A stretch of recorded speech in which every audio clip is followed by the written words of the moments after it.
Kendra Bliss, 30, never imagined that one day she would be humiliated by her own brother in the middle of the luxurious villa lobby at the homestead in Hot Springs, Virginia.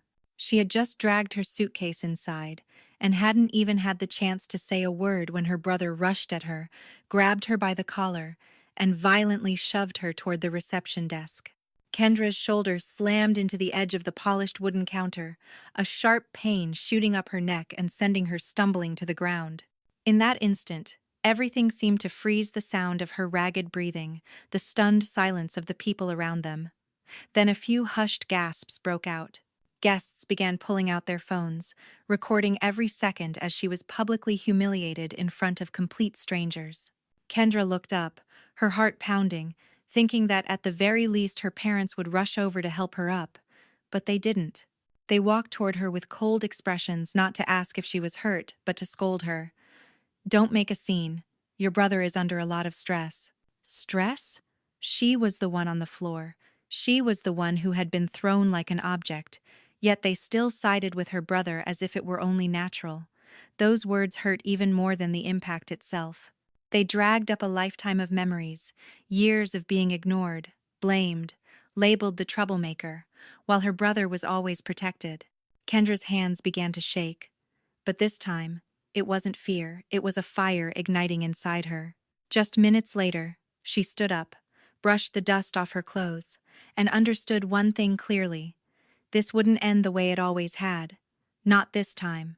This time, she wasn't going to give in. In truth, everything had started 2 months earlier, at a family dinner at her parents' house. The familiar table, her mother's roasted chicken, easy chatter about summer plans.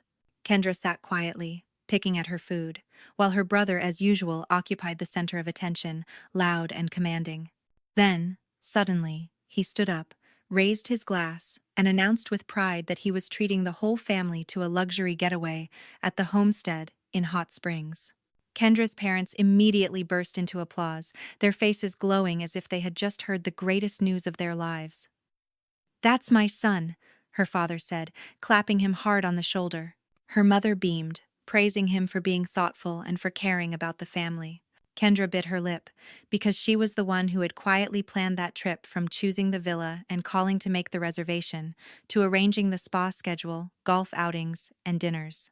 She had spent weeks researching and paid a significant amount of money herself, all in the hope of giving the family a peaceful weekend together.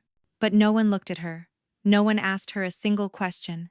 They accepted her brother's words as unquestionable truth. Kendra felt her chest tighten.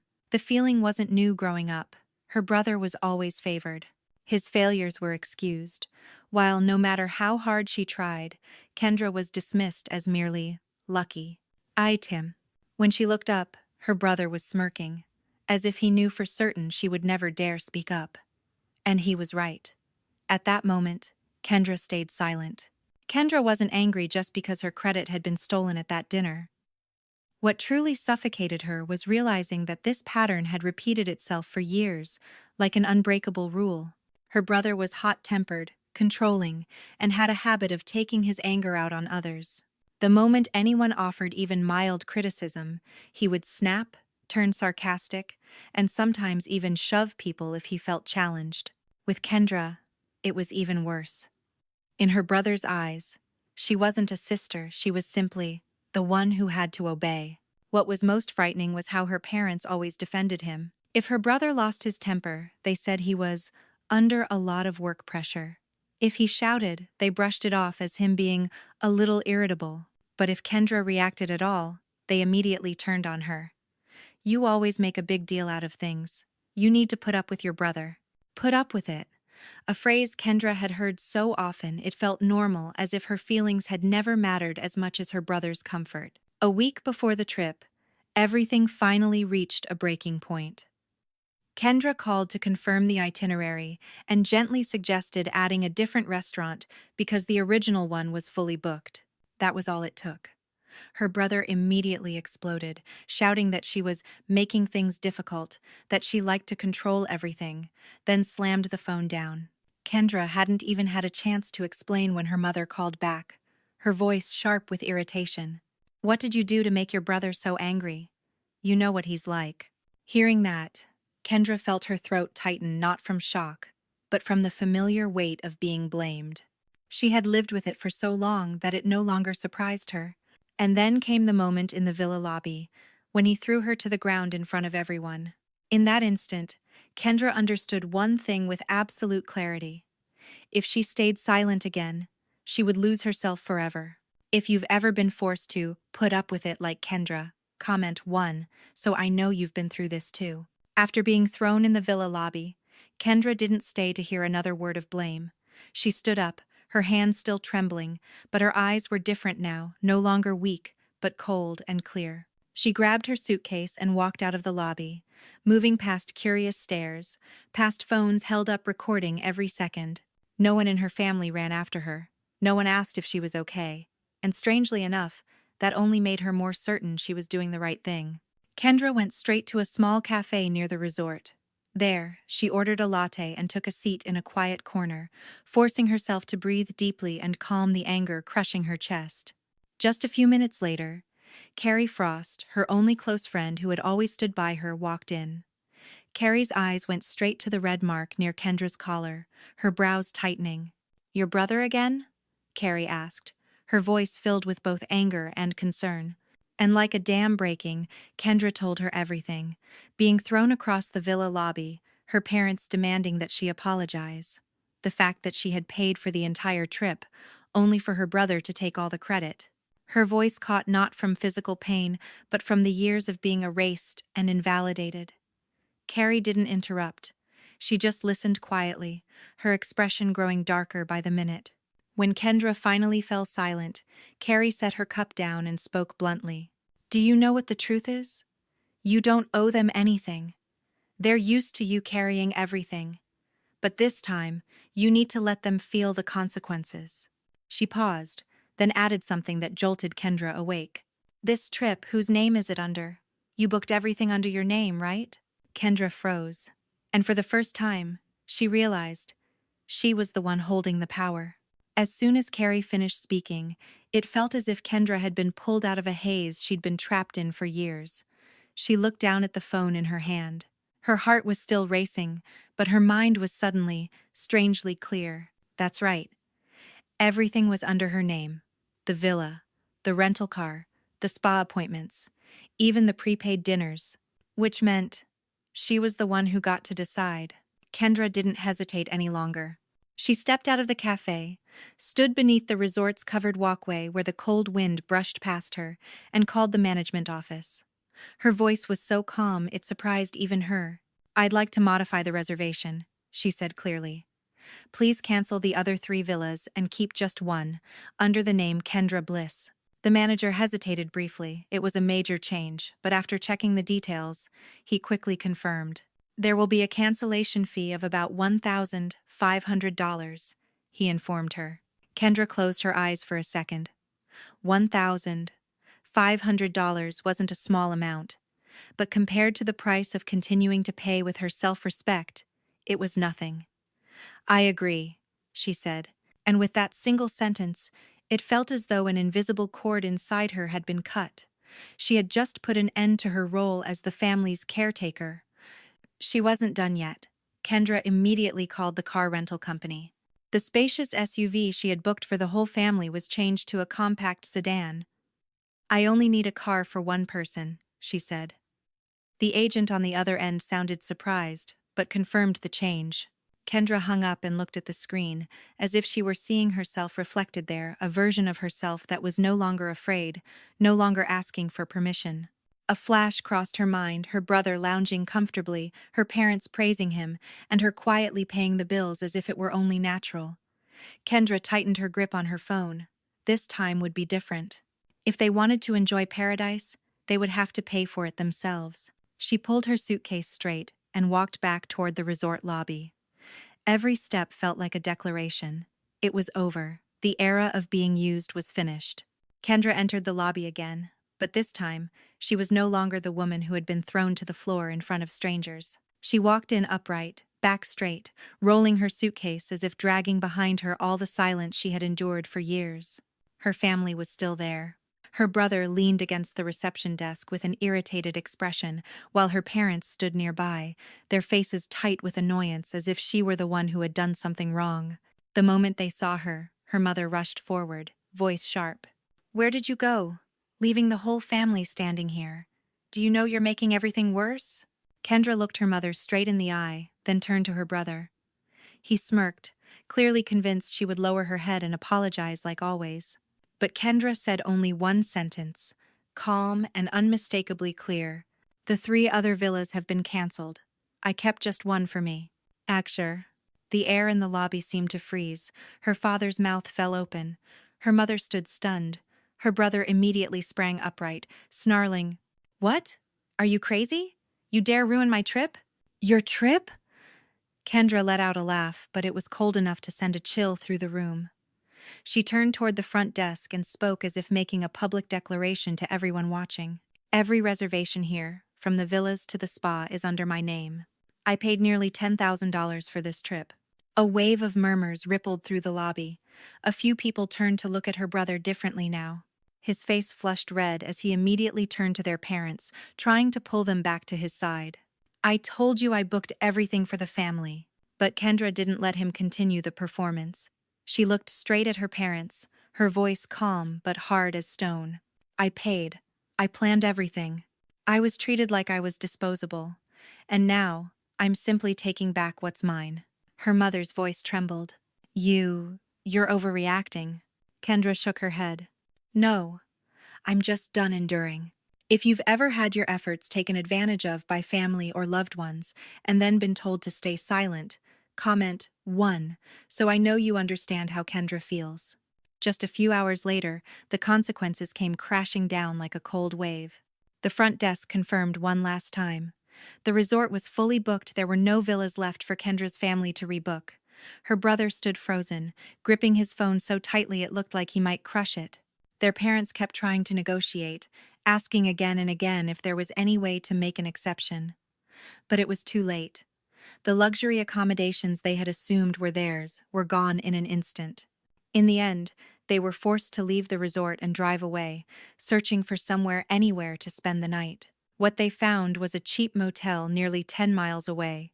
Flickering neon lights, damp-smelling hallways, a small, cold room. Kendra's mother stood there, staring at the worn blankets, on the verge of tears. Her father said nothing, only sighed, as if his pride had taken a direct hit. And her brother exploded, cursing non-stop, blaming Kendra as though she had ruined his entire life. But the worst blow for Kendra's brother was yet to come. A guest had uploaded a video to TikTok, showing him grabbing Kendra by the collar and throwing her into the reception desk. Within hours, it went viral. The comments were merciless. People mocked him, calling him every name imaginable, tearing apart his violent, childish behavior. One comment read, "He threw her like a trash bag." Others asked, why were the parents just standing there and still defending him? Kendra's brother's phone wouldn't stop buzzing, not with support but because the entire world was now seeing who he really was. The next morning, Kendra woke up in the single villa she had kept for herself. Sunlight filtered through the sheer white curtains, spilling onto the warm wooden floor. The quiet was so complete she could hear her own breathing. Her phone on the table vibrated nonstop. Messages stacked up, her mother calling, her father calling, her brother calling. Missed calls followed one after another, as if they still believed that if they made enough noise, Kendra would soften and give in like she always had. But this time, she didn't pick up. She stared at the screen for a moment, then calmly turned off the notifications. Not because it didn't hurt, but because she was exhausted from having to explain that she, too, had limits. She no longer wanted to play the role of the one who has to understand everyone. Kendra got dressed and headed down to the spa. The air was filled with the gentle scent of essential oils, soft music humming in the background. When the staff asked which treatment she wanted, she simply said, "Whatever helps me relax the most." For the first time, she didn't have to ask what anyone else preferred, didn't have to work around her brother's schedule or her parents' opinions. It was just her and what she wanted. After the spa, Kendra walked along a trail around the resort. The bare winter trees were strangely beautiful beneath the clear sky.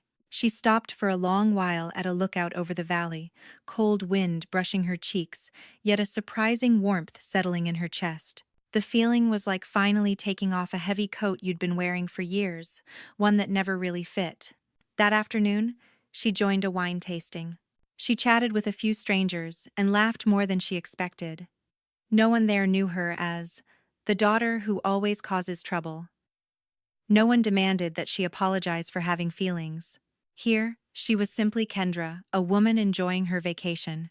As night fell, Kendra sat alone by the fireplace, sipping her wine, and realized something quietly profound. Peace isn't something someone gives you. Peace is something you choose. Kendra thought that once she went silent and enjoyed the trip on her own, everything would finally stop. But on the second night, her phone lit up again. A message from her brother appeared short, sharp, and threatening. "You think this is over? I'll get a lawyer. You'll pay for this." Kendra stared at the screen. In the past, she would have panicked. She would have questioned herself, wondered if she was wrong, if she should give in, if she should keep the peace like her parents always urged. But this time, the only feelings left in her were exhaustion and disgust. This was always his pattern. When he couldn't control her with shouting, he turned to threats. Kendra didn't argue over text.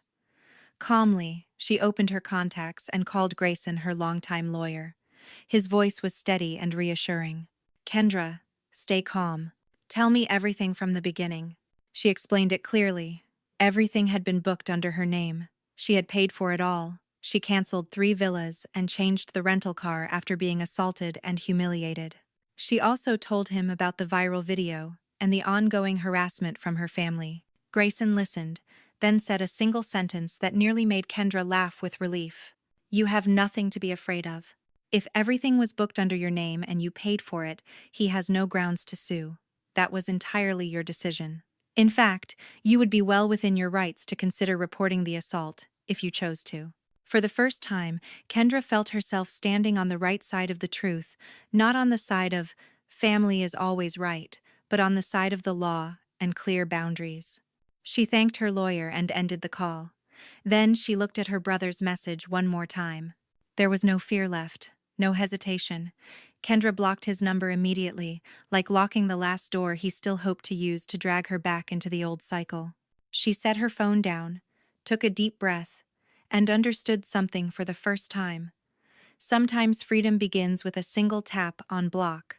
When the vacation ended, Kendra returned home feeling something unfamiliar: lightness. The hurt was still there, yes, but she no longer had to tense herself to please people who treated her sacrifices as a given. As soon as she set her suitcase down, her phone buzzed again. This time, it was her mother. The message was long, its tone a mix of reproach and pleading. "What you did was too much, but I'm very hurt too. Can you come home and talk to us? Family is still family after all." Kendra read the message all the way through, then went quiet. She wasn't angry anymore. She simply understood something now. If she kept opening the door, they would walk back in as if they had never heard her. She thought about how her parents stood there and watched while she was thrown in the resort lobby. She thought about all the times they told her to put up with it, to keep the peace. And she thought about how her brother was always forgiven, while she was always expected to endure. Kendra didn't reply. She blocked her mother's number, then her father's, then everyone else who kept trying to drag her back into the old role. It was decisive, but not because she hated them. It was because she loved herself enough to stop being their victim. That night, Kendra stood in front of the mirror, looked into her own eyes, and realized, for the first time, she didn't feel guilty for choosing herself. She understood that family is not an excuse for violence, exploitation, or dismissing someone's feelings. Real love has to come with respect. And if a family costs her peace, then leaving is also a way to live.